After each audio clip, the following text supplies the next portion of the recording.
Hey guys, today I have renowned economist Harry Dent, financial analyst, best-selling author. He has written several influential books. The Great Depression Ahead. The one I read first was, I think, The Great Boon Ahead. The Demographic Cliff, fantastic book. All these books, by the way, attracted praise and severe criticism, okay? He's known for challenging conventional thinking. I cannot wait to get into it with Mr. Harry Dent. Harry, welcome to the show today.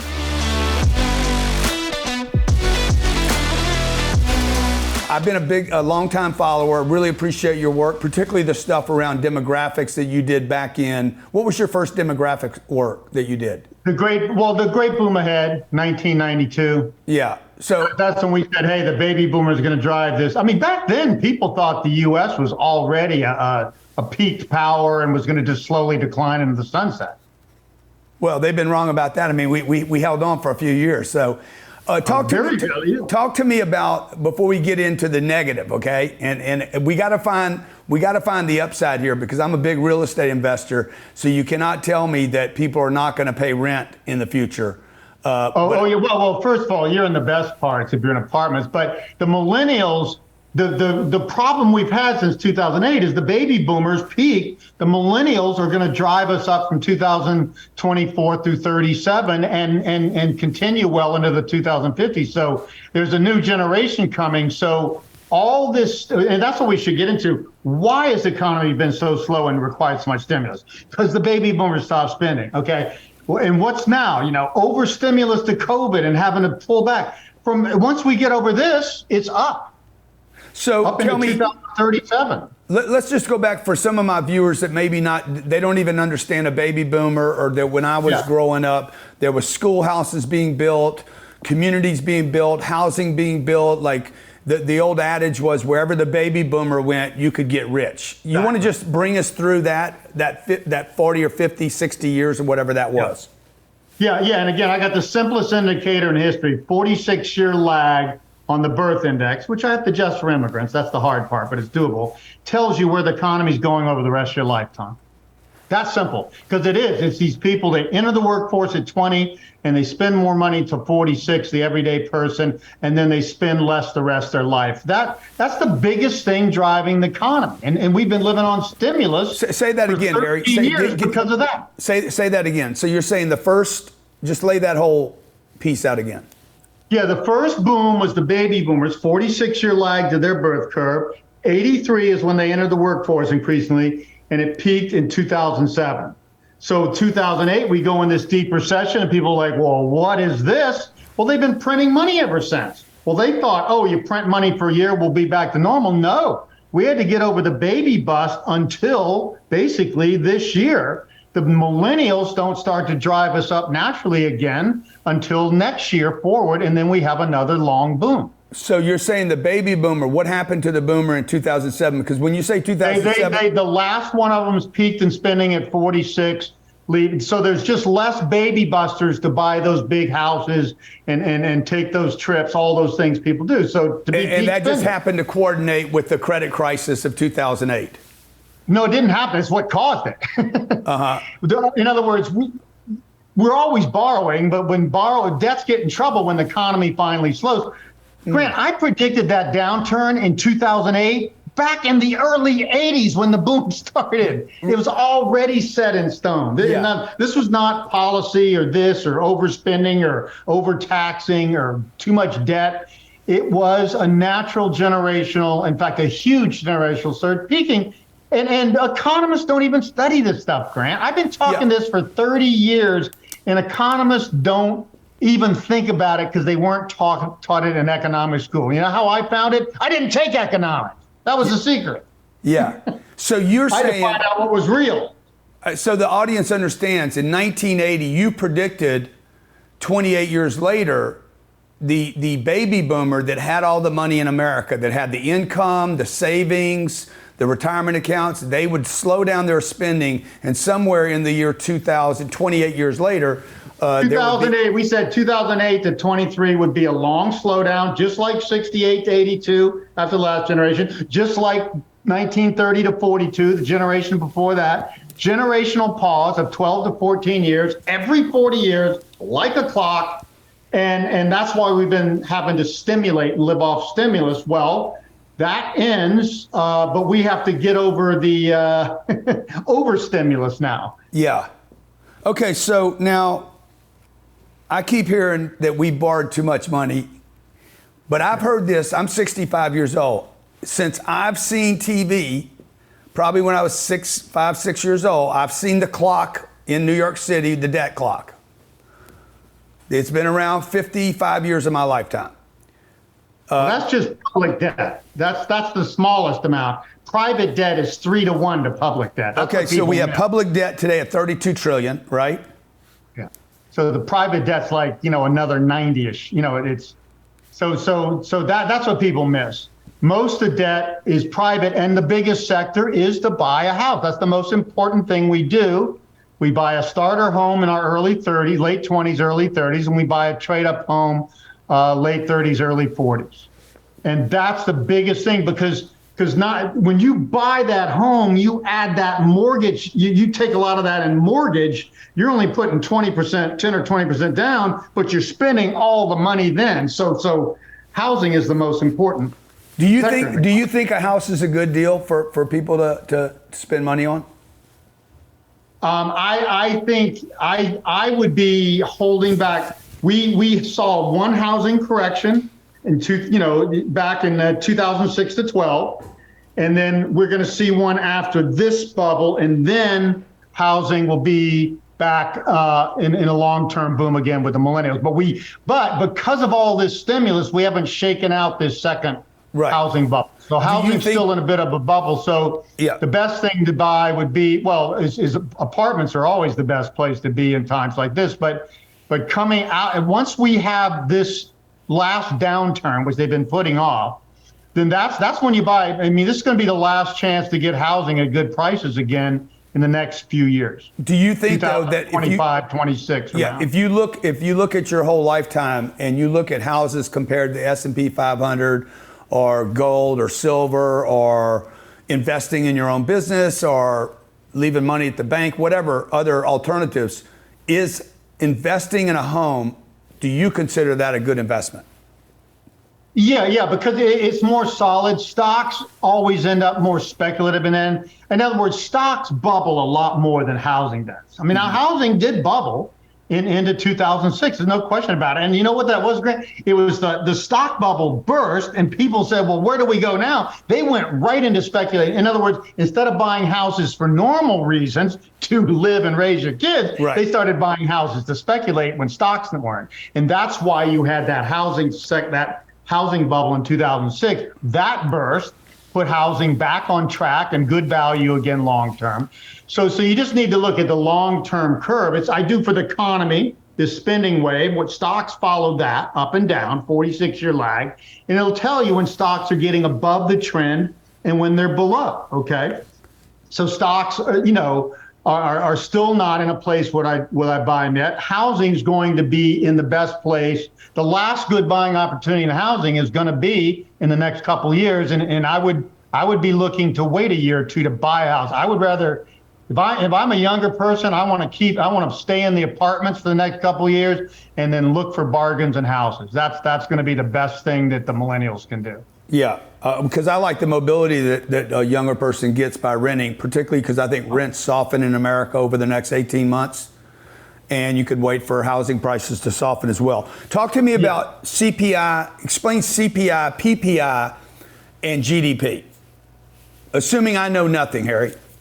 Okay, they're driven by different things, okay? The inflation, which drives the inflation and interest rates, and all that sort of stuff, that is driven by workforce entry, okay? The economy is driven by peak spending because that's when people are spending the most productive. But what causes inflation, it is not government deficits and all the stuff economists say. That's minor. It's young people entering the workforce. It costs money to incorporate these people. They're untrained. They're just getting out of college. They don't know their ass from a hole in the wall. They enter the economy. They need training. They need an office. New offices for new workers. That takes an investment. That investment to incorporate new workers is what actually drives inflation, and why inflation was so sky high in the 70s with lower government deficits, and it's been so much lower because government deficits aren't the thing that drive it. So economists miss the economy. It's about when generations are going to spend more money, and that's 80% of it, and the rest of it doesn't matter that much, frankly. And they totally miss inflation, which has nothing to do with the economy growing too fast. Yeah, so 90s we were growing like crazy and had almost zero inflation. Yeah, so you're saying, and let me understand this, because I keep hearing inflation seems to be to Jerome Powell what COVID was to Fauci. It's interesting that COVID, the invisible COVID, ended, and the moment it ended, when you went to Ukraine, it wasn't popular. So boom, now inflation's the big concern, which I thought was caused by supply problems, not because we printed money. So help me out there. But they overreacted to COVID. They printed $5.2 trillion in 2 years. But so Harry, if I merely print, that inflation is going to wear off fast, and you're going to see inflation drop like a rock in the next year. Like a rock. So let's just talk through this so I understand it, okay? This interview is really for me, okay? If I print $5 trillion and put it in this room, okay, or in this building, I don't cause inflation because I print. Would you agree with that? Well, you make money. You inject money in the economy is when people spend the money. And it happens on about a 12 to 18 month lag. It doesn't happen when you print it. You have to put a 12 to 18 month lag on. Okay, so number one, I have to print. Then I have to distribute it to the people. And then the third thing that has to happen is people then need to make stupid decisions. Yeah, they need to spend it on something, which they mostly do. Yeah, so I mean, really what causes inflation is giving people too much money that they then spend on stuff they didn't need, like Gucci shoes and Range Rovers. Right, and also pushing interest rates artificially low, which they can adjust interest rate so that everything's cheaper, so people will buy a bigger house today, and then somewhere down the road when that's going to cost them more than they thought when things are not the same. So yeah, I mean, in other words, and that's why my stuff is so different. I look at the natural economy, what people will do without all this government manipulation. And then we see, and when's government going to manipulate? When people are naturally slowing down. Well, you know what? Don't we, aren't we awake 16, 18 hours a day and then have to sleep for 6 to 8? The economy has to slow down, okay? And we typically have gotten 10 to 14 year slowdowns, more recession on and off. And that's when the economy repairs and reinvests and all this sort of stuff, shakes out bad companies, shakes out bad debts. This is important. You have to shake out this stuff, okay? Yeah. And what ever since 2009, the government's just like, no, we can't have a recession. The government is saying recessions are bad. And you know what I say to the government? If you think recessions are bad, you don't know shit about anything. You don't understand the most fundamental thing about the economy. It's like saying we should never go to sleep because we could work those extra 8 hours. That shows you don't understand the human body. Yeah. So you're saying, do you think that there'll ever be a time, Harry, where the government's not intervening in order to keep things stimulated? Yes. And it's only one time that'll be, and I'm hoping that's the next few years, when they fail so badly, people realize, it sounded kind of funny year after year. Oh, the economy slows. We just print money out of thin air. An idiot could do that, right? Okay. How could you possibly expect to thrive on printing money out of thin air? We've been doing it for 13 straight years up until last year. But Harry, people were suspect of that, but then it worked long enough. They're like, well, I guess it works. Wait till this shakes out. You know why it shakes out? All that excess money. You got to remember now, if they had sent money, checks to everyday people in the mail, blue collar workers, let's say, everyday workers in the mail, they would have spent that on everyday stuff. No, they didn't do that. The money went more to high-end young people. They put it largely into financial assets, which drives up stocks, bonds, and real estate. And who owns all the real estate? 80% of it, the top 10 to 20%, rich people. So what they've done is created a bubble that's mostly benefited rich people. And then when this bubble bursts, those rich people are the ones going to be. I'm telling people in my newsletter, I'm not talking to Homer Simpson here. You're the ones who are going to get your ass kicked in this downturn because you own all the financial assets in this once in a lifetime. And if you think there's been financial bubbles throughout history, look back. They are far and few in between. Roaring 20s was the only one in the last century, and that was only in stocks and not even that much in real estate because it was too hard to borrow money back then.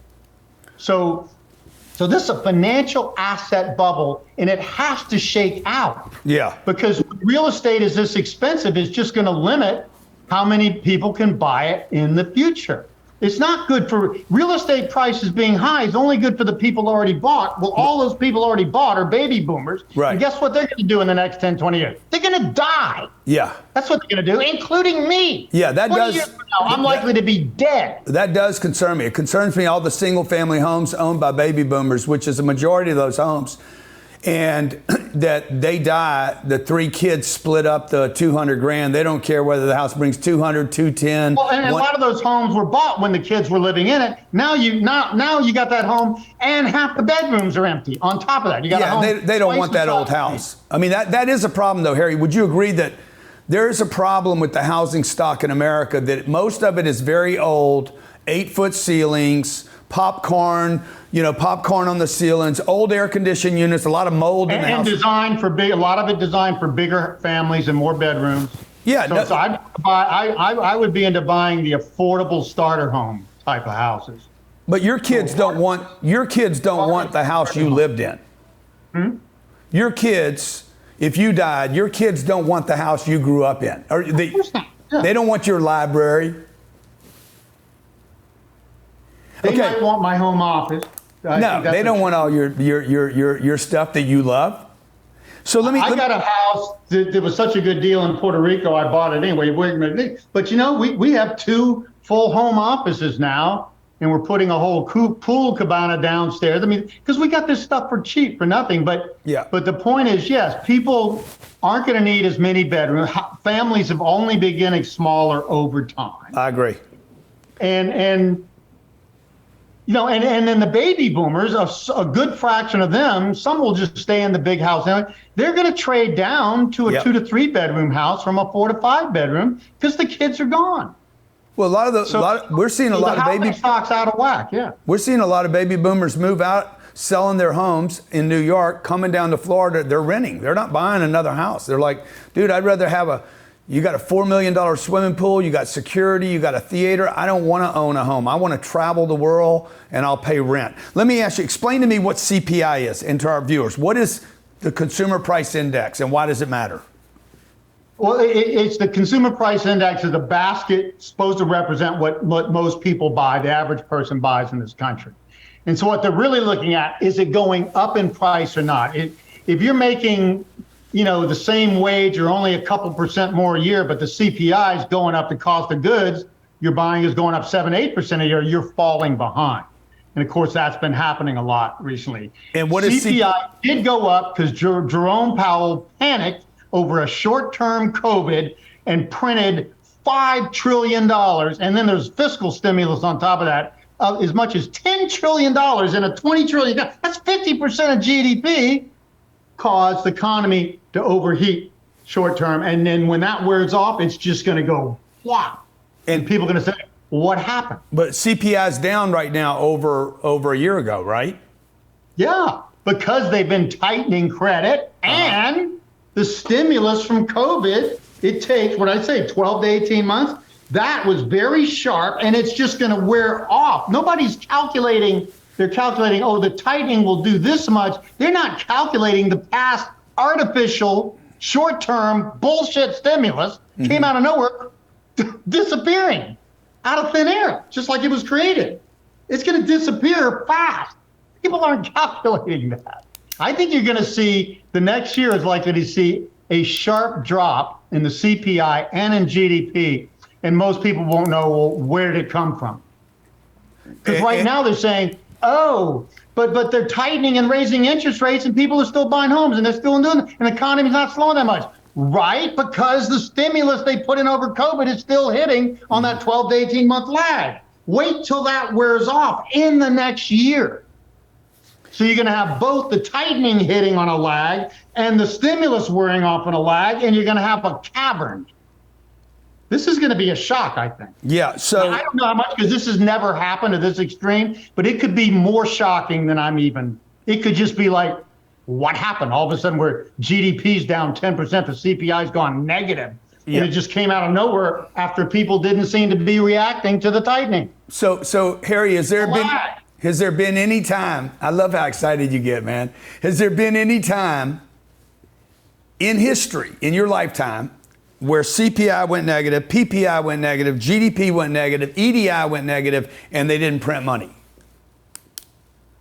Well, they will, yeah. They didn't start really printing money till 2009. Okay, so the recessions we had before in the early 2000s, okay, they didn't do that. But 2008-9 was a different recession, and I called that way before it happened, decades. This was the end of a generational spending cycle, which means there is no bounce back to normal. Right. So the only way we got back to normal, print, fill in the ditch. But the problem is all that printing now has created high inflation and a problem because, oh, gee whiz, you don't get something for nothing. Yeah. Victoria. And so here we're going to have this hole, and people are going to say, what happened? Everything's, all this printing money seemed to be okay. I mean, people were, most people do think, what do you mean? They're just printing money? Well, but it's worked now for 13 years, okay? Yeah. So people now think, well, maybe it's okay. I think the next 2 years are going to tell us the truth, because this COVID stimulus did come hard and fast, did stop like a rock, and has been replaced by tightening. People aren't getting that gear switch. And then they're not getting it because there's a lag. When you say people aren't getting it, Harry, who's they? Who's not getting it? Nobody. Uh-huh. Nobody. Edward Yardeni, the smartest traditional economist, doesn't have a clue, okay? He thinks things are going to go up another 20% this year, You're talking about Wall Street. You're talking about Wall Street, the bankers, Jamie Dimon. Wall Street. All they are is extrapolators. The GDP grows 3 to 4% most year, and they just project that in the future until something comes along like COVID and knocks it out, or a recession for some reason, or high inflation. And then they say, oh, well, this is what caused it afterwards. Well, that doesn't do anybody any good.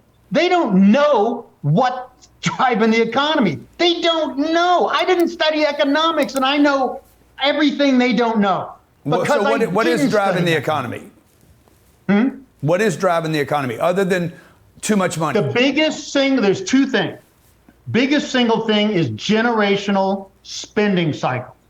The peak of people enter at 20, spend the most at 46. For millennials, that's probably still 20, but probably 47 for peak, but whatever. A little more people going to college. That's all there is, okay? People go to college, spend a little later than people that don't. But they enter 24. As more people do that, you get growing consumer spending naturally without stimulus. Yeah. Oh, and without inflation. Why? These young people who are spending more, creating demand, are also getting better as workers, being more productive, creating growing supply. Demand and supply grow together with the frickin' generational cycle, which nobody in economics studies. Yeah. So I had to not go to economics. I had to quit economics just to have the freedom to look at other stuff and find something as simple as that. Yeah. This is obvious. It's simple. Yeah. I explain it to audiences. People go, of course, that's what we do. We did this and we did this and bought the first house and second house. But when you said we peaked in spending in our late 40s, early 50s, blah, blah, blah, blah, blah. They understand it.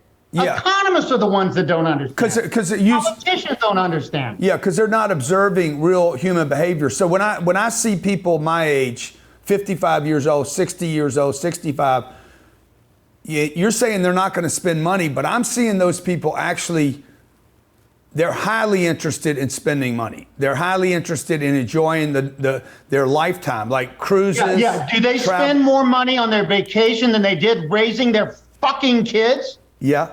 That's what's missing. It's the kids where you spend the most money. Getting 3 or 4 kids like my parents did, 4 kids through college and me through graduate school. You know what that fucking cost? Way more than a vacation home. Yeah. Okay? Do you That's think what people are missing. Yeah. Here's the thing. People look at all innuendos and blah, blah, blah in theory. I look at facts. I have the spending curve for the average person throughout their entire lifetime updated every year by the Bureau of Labor. Anybody can look at this. Economists don't. Because nobody taught them that the consumer drives the economy. Everybody taught them, well, it's about, this fiscal versus monetary policies and blah, blah, blah, blah, blah, blah. Bullshit. That is icing on the cake. Yeah. Do you have, where can I find that, the spending curve of each person over their lifetime? You go to the Bureau of Labor. They have spending by age. They update it every year. Yeah. And then your newsletter, Harry, spending for the average person is 46, but if I cut it to people in the top 10%, it's more like 52. 52 what? 52 years old instead of 46. In other words, people who are higher educated and higher earning go to school longer, enter the workforce later, and spend more later, and then have their kids that they have to fund go to school longer. So the top 10% are going to peak in their early to mid 50s, the everyday person in their mid to late 40s, and people who are really on the lower end peak probably early 40s, the people that never got past high school. Yeah. Do you think college is a good investment today, Harry? It's questionable. In other words, if you just take any blase degree and it's gotten so expensive, college is one of the worst inflationary areas, second only to healthcare, maybe worse. The most. So college is questionable. Now, I'll tell you what paid off for me, Harvard MBA, specialized, highly appreciated degree. The secret's not what I learned at Harvard. The secret's getting into the damn place. Selection process to get in. Can you get my daughter in? My daughter wants to go to Harvard. Can you help me? What's that? My daughter wants to go to Harvard. Can you help me? You know what? I'll tell you how I got in. My father was in politics and had some, a lot of rich donors. Yeah. And one of them's father used to be on the acceptance board of Harvard Business School. Yeah. And he told me how to write this. He said, everybody's going to say your dreams, you want, like Miss America, I want to change the world and bring peace and love and da-da. No, they want to see that you achieved from age 3 on. At age 5, you're the president of your kindergarten. Age 6, you're vice president of your school. Age 18, you started the Glee Club. They want to see you're an achiever. Wow. That's the people they want. They don't give a shit whether you had went to Harvard undergrad or not. That helps, but they almost have to get. So he said, you write this about what you've done and what you've achieved and not what you plan to do. And I'm telling you, I think that got me in. Damn, I wish I'd have gone to Harvard. Because I applied, I saw a lot of other people. I was just in the qualifications. I had everything you needed, minimum grades, as the MSATs, whatever, all that stuff. But that's not enough to get into Harvard Business School. That's the only 2 schools I applied. What is the importance of is it EDI, earned domestic income? What is the importance of that metric? Well, that's just a refinement, of I don't follow that because most people don't. But I mean, that's going to be close to the consumer expenditures, component of GDP and all. I mean, that's the most, again, my thing is you can break it all down. The driver's the consumer. People say, oh, consumers are 67% of GDP. Yeah, but when do businesses put their 11% in, then that's just expanding their plant and equipment. They're not going to expand unless consumers are spending more. So the consumers are driving that. Oh, and where does the government get all their revenue to spend with deficits on top of it? Oh, they tax consumers and businesses. Consumers drive the train. Everybody's looking at government policies, business capital expenditures. It's the consumer, stupid, and nobody looks at it. Because economists have never run a freaking business. Yeah. You hate economists, huh, man? Hate them. They're all academic. Have you ever met an economist that have run a business? No. I was CEO. But I've never met a politician that ran a business either. In the 80s, after I was consultant to Fortune 100 at Bain & Company, that was great for a couple of years. I learned 10 times as much getting new businesses off the ground. Holy crap. And guess who I was dealing with? Here's the difference. All the people consulting to Fortune 500 companies at Bain, where I was at, they're dealing with the Bob Hope generation, still older but peak spenders. I'm dealing with the new young baby boomers coming along and seeing what they do and the new economy they're creating. So I not only got into faster growth, more dynamic companies, I'm seeing the new trends coming, not the old trends dying. And that's what I'm saying now. Forget the baby boom now. All we're going to do is die. All we're going to do over the next 2 decades is die. By 2042, we are out of the picture, never to be heard of again. So who gives a shit what baby boomers do? They'll take some business and they'll go to Cancun on vacation. Great, okay? That's a fraction of what they spend on their kids. But Harry, how much money does the baby boomer have? Trillions. I mean, it's probably 10 or $12 trillion they in cash. have the highest net worths in history, but guess what? That's a product of their own bubble. Yeah. Wait till this bubble crashes for the second time. Okay, but let's say they have 10 trillion in cash, which is a projection, $5 to $7 trillion in equity in homes, maybe 8 trillion, maybe 10 trillion. They probably have way more equity in their homes than they do cash. Okay, they got retirement accounts that they're gonna leave to their kids. This money's going to go someplace, even if it's bubble. Yeah. When they die, they don't spend it all. Yeah, I mean, baby boomers undersaved for retirement, but they spent big on homes. So their retirement accounts is often their McMansion.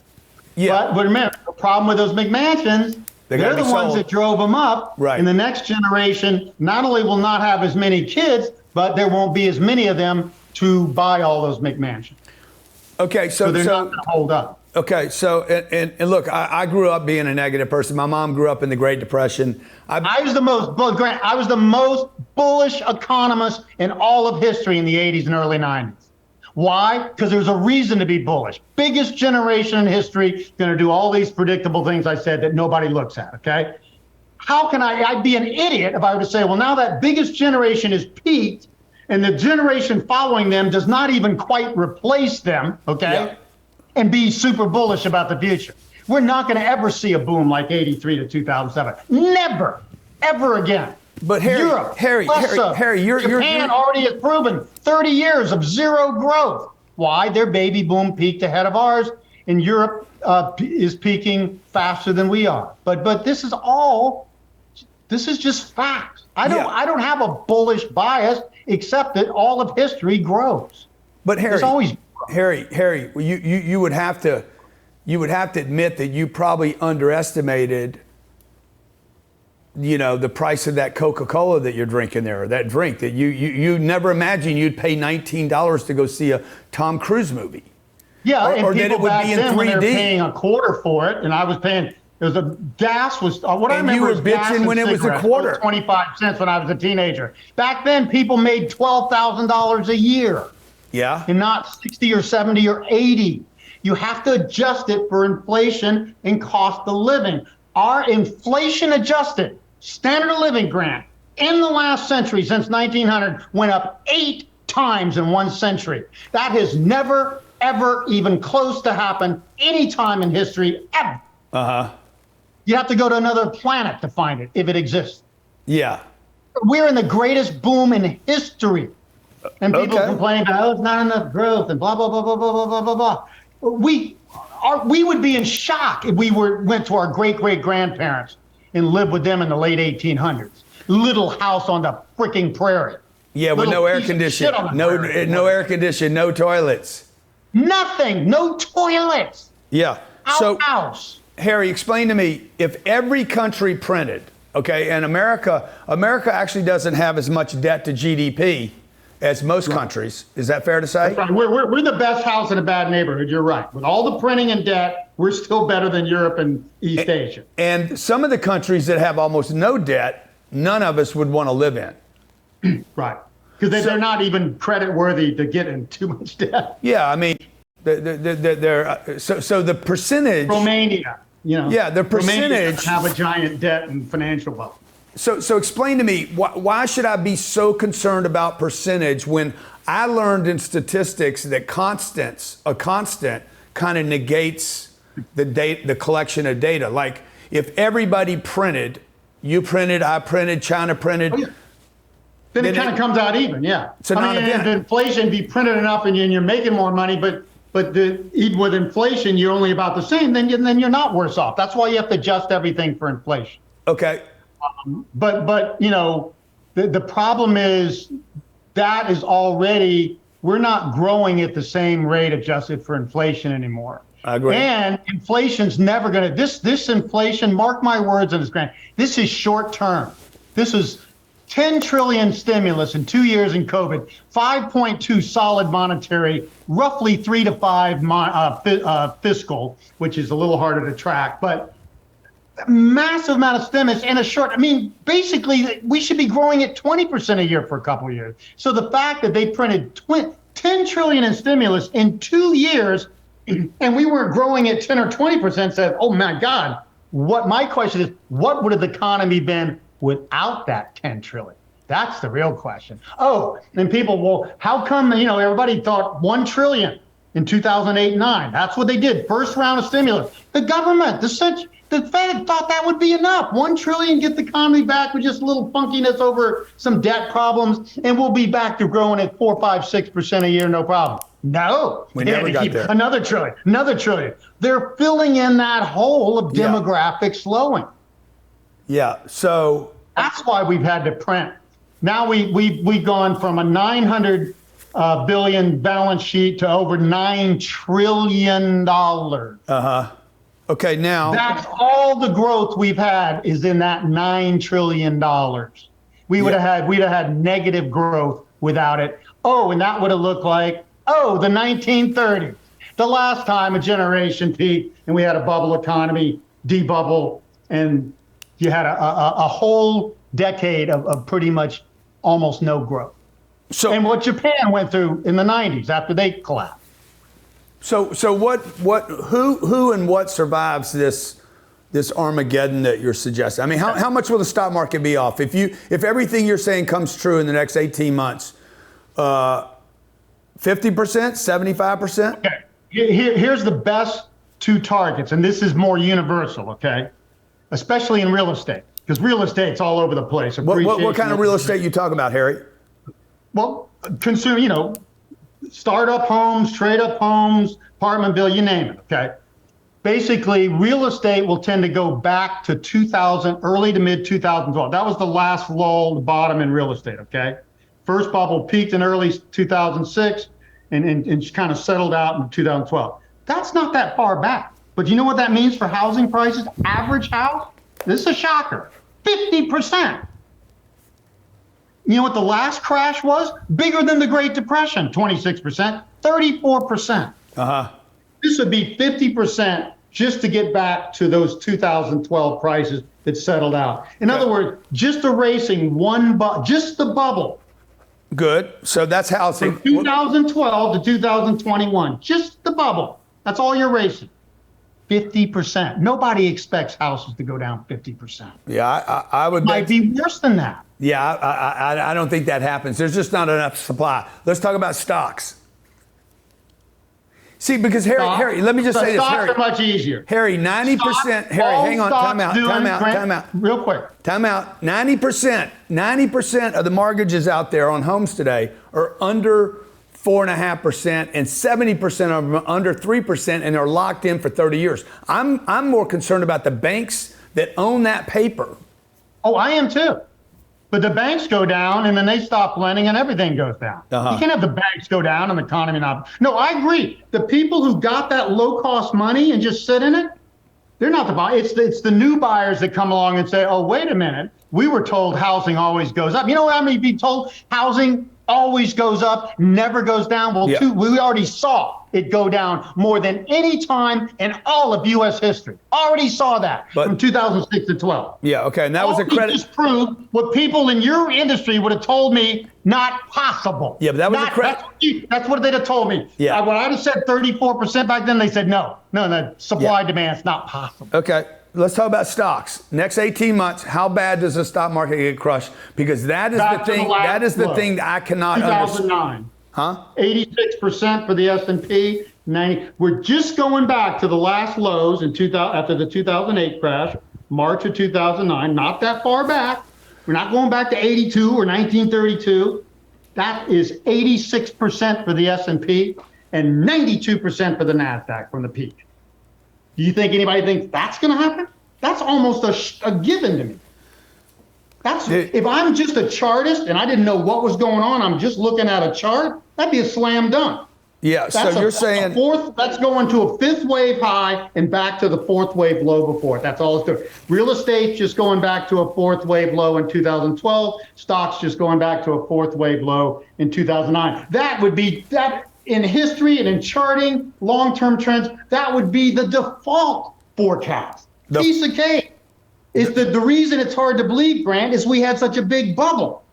And this last bubble was not a natural bubble due to baby boom demand. It was due to government stimulus, throwing money in the economy, pushing interest rates to zero or negative adjusted for inflation. So people say, you just got to buy a home at any price. Doesn't matter.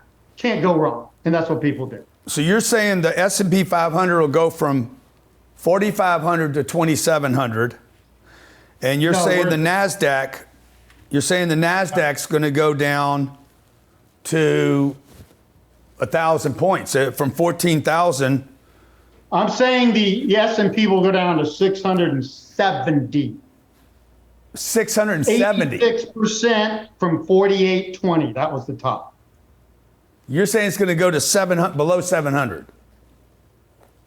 That's the best forecast. It may be less than that. You have to see what they do with stimulus. But you got to remember, when you keep doing this stimulus and escalating, there's a point where you lose credibility. People say, well, wait a minute, last time, you printed $10 trillion and we ended up worse. Now, notice that. Ever since 2000 peak, okay, right?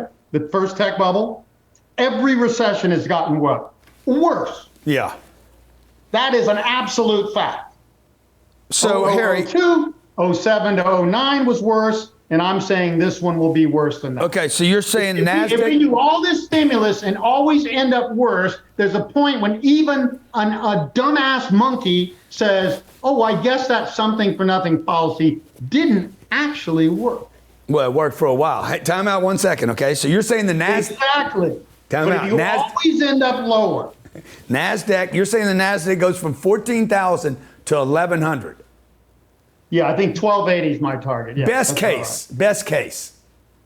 No, that's more like worst case. But after a bubble, granted, if you look at history, there is no ever soft landing once. The problem with bubbles is letting them go to extremes. Once they go to those extremes, they have to find fair value, and it's good for the economy that they do find fair value.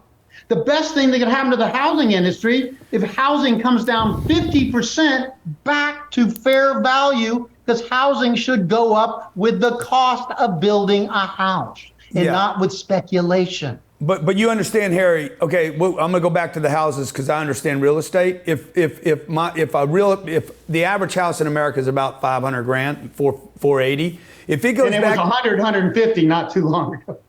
But if it goes back to 240, right? You can't build a house for $240,000.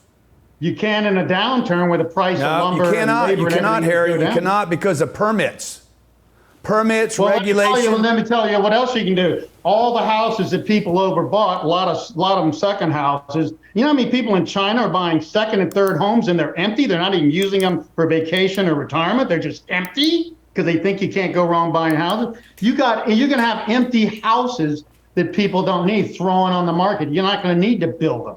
And we will never need more houses in the future as long as you and I live, plus our kids, than we have today. So you don't buy that the housing need inventory. Some in Montana, because they go there after watching, the last movie, Kevin Costner Yellowstone. You're not going to need more houses. You're saying there's not a housing shortage in America. No. See, housing shortage is everybody wants one. When did it get where anybody can afford a house? I happen to agree with that. There wasn't a housing bubble in the roaring 20s. Most people didn't even get a house in the first place. Yeah. Now anybody can get a house, no money down. Okay. So I hear, I know there's a lot of homes. I know there's a lot of empty homes in America. And these people that are going to die. You go to Asia, Japan, and China? Yeah, I'm not worried about China. 2% of homes empty today, and they haven't even had a downturn yet. Yeah. Oh. Okay, let's talk about. Now, what happens when people see the thing that they were told could never go down? You know what I'm projecting in China? 70% for an average house. Down. Yeah. Here, 35 minimum like last time, 50. When people just talk, housing you don't have to worry about housing going down, and if so, just very temporary. What would they go down and they don't come back for a long time? That's going to change people's views of housing. A young student has his hand up right now. Okay? As you're the teacher, I'm the student. Would you rather be a manufacturing economy like China or a consumer economy like America? And second part of that question is, which one is harder to recreate? Okay. Services. First of all, you should say that's a great question from the student. From hamburger flipper to PhDs to, financial experts, high-end professional services is the best place for any leading edge economy to be. Anybody, any new country that starts to industrialize and get some good, decent infrastructures and has universal high school education can do manufacturing shit, most of it. Right. Okay? So we don't have a long-term edge there. Do I compete with people around the world in what I do? No. I do specialized research. I don't even compete in the United States. Everybody thinks I'm crazy. I'm so specialized. They don't even know what I'm looking at because it's not been done before. That's the thing, is what people need. Everybody, the service economy, bad. No.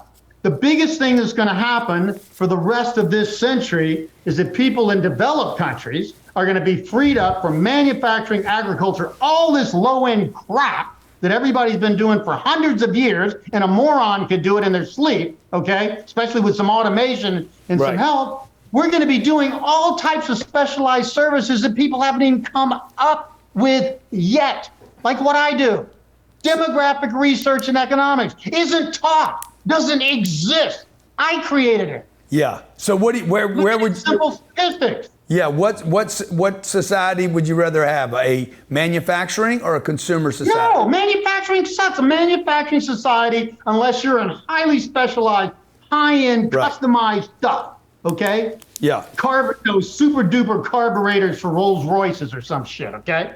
If you're not in that, you get any country in the world that comes up and starts to industrialize can kick your ass at lower wage prices and lower taxes and lower everything, material prices, housing prices, everything. No, I want specialized services. Yeah. I want things that matter and things that everybody can't do. So let me ask you a round of questions here, okay? These are not economic questions. These are more from your experience with Bain and consulting Fortune 100 companies and tapping into that data, that genius that you have. How important is sales to an organization? Well, it's the quality of sales. There's sales that have high margins because you're adding a lot of value and or you have less competition. And there's sales where you may be selling $1 billion, but you're only taking 2% to the bottom line.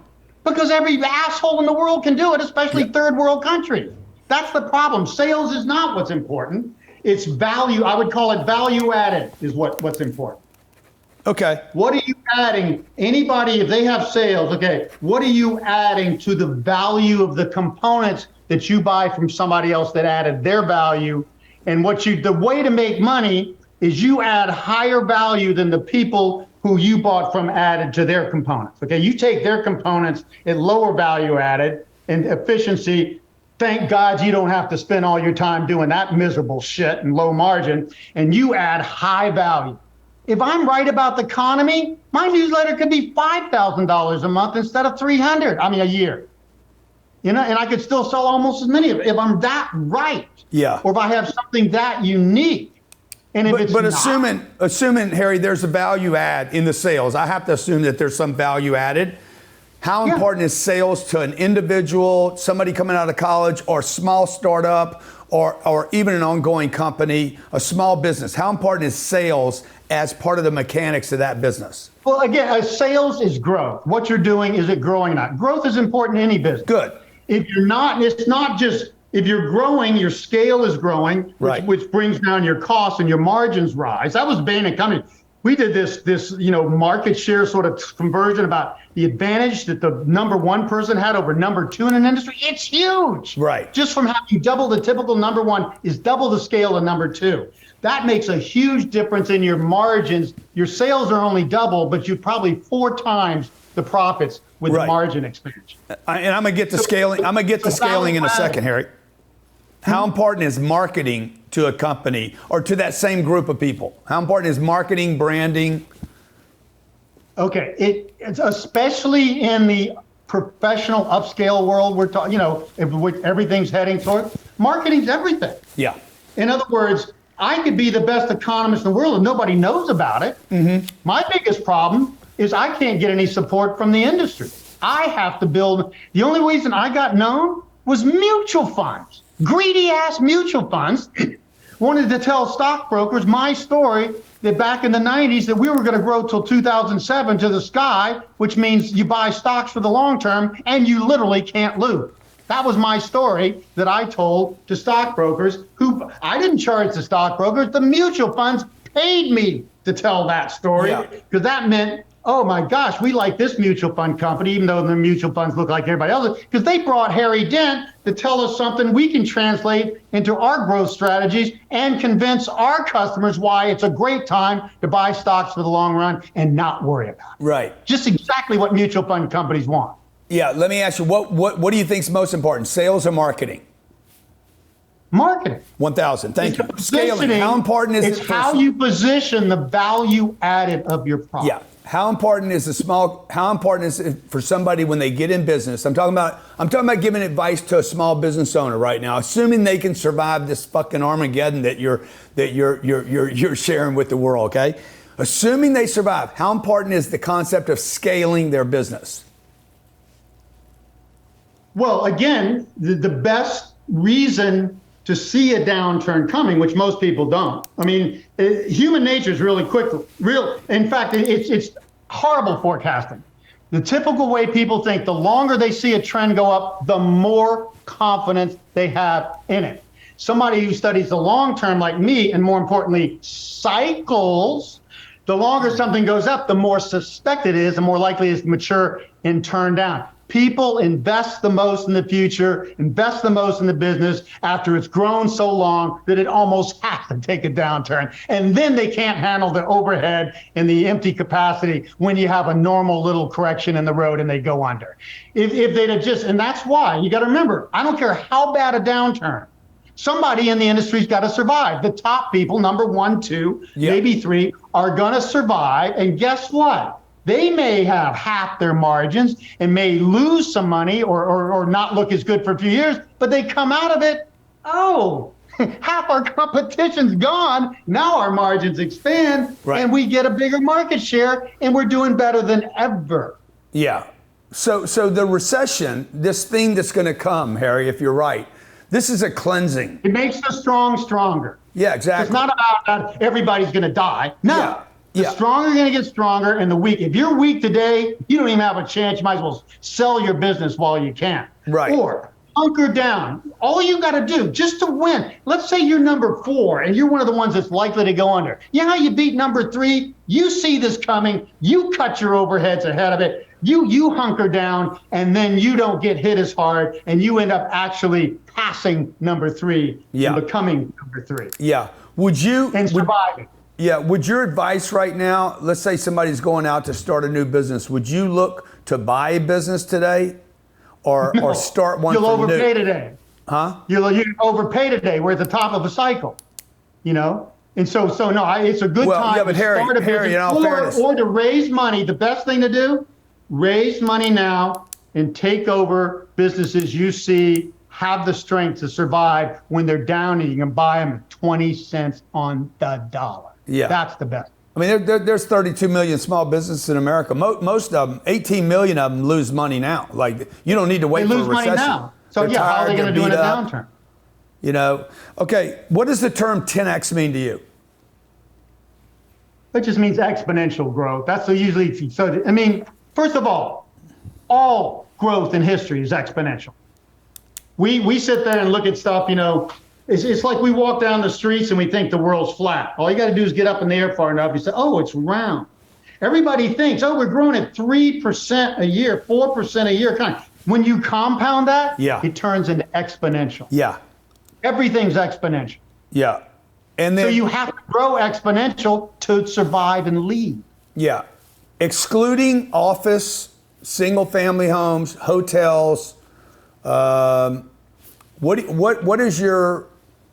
do you think about apartment complexes that have great locations, job growth around them, great amenities, security? They're taking care of people. They're not just chumming tenants. What do you think about those properties as investment vehicles going forward? As a general rule, that's a buoyant market. It's not a growth market, but it's buoyant. The way you make money in it, if you can, is you appeal both to the younger millennials and to aging baby boomers who want to trade down to a house, to a low maintenance, high end apartment. I would want to be in the higher end part and attract those baby boomers as well. Because it real that's to the you? thing. Baby boomers they get this pain in their life. They don't want to mow the yard and do all this stuff. Dude, they don't. Is it real to you that, what is there, 75 million baby boomers? Is it real to you that, 20 or 30 million of those could become renters in the future and not homeowners? Yeah. Yeah. Well, they can either buy a condo-like apartment. And that's another thing, some of these apartment complexes ought to grow and then look to be selling to people who may want to buy size into an apartment that they buy. Because I think these aging baby boomers would rather buy than rent. I tell you my truth, since I see we're at a long-term housing top for a good while and there's no demographic momentum ever again in most developed countries, I'd be very happy to rent a nice, high-quality apartment. Yeah. I'd be very happy myself. I think that's the best deal in the world. In my 60s and 70s. Yeah, I grew up saying, my dad was telling me, don't rent, own, you know, and I'm like, dude, he was wrong. I'm mobile. I'm not tying up my capital. I'm not tied to a 30-year mortgage. I can move wherever I want every 10 months. Anything breaks, you fix it. Harry, you've been awesome today. Any final words? Let me ask you, where do I invest my money for the next 18 months if the world's going? Would you be in the stock market right now? Would you have one penny in the stock market? No, absolutely not. Say that again. Here's the secret. The secret is what's called the safe haven. And people say, well, just go to cash. No, cash will hold its value. There's only one thing, and look back at 2008 and 9. You find me, that 2008 and 9 is the best test laboratory. I'm saying the next downturn is 2008 to 9 times 1.5. 1.5 times as long, 1.5 times as deep. It's a rough comparison, okay? So it's going to be worse and longer, okay?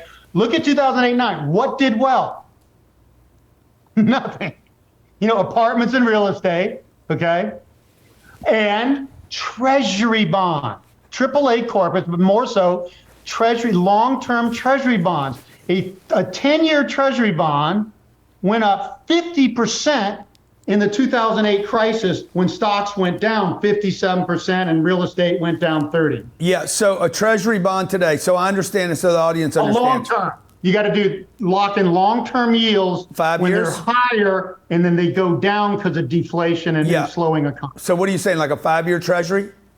No, 30-year is the best, 10-year second best.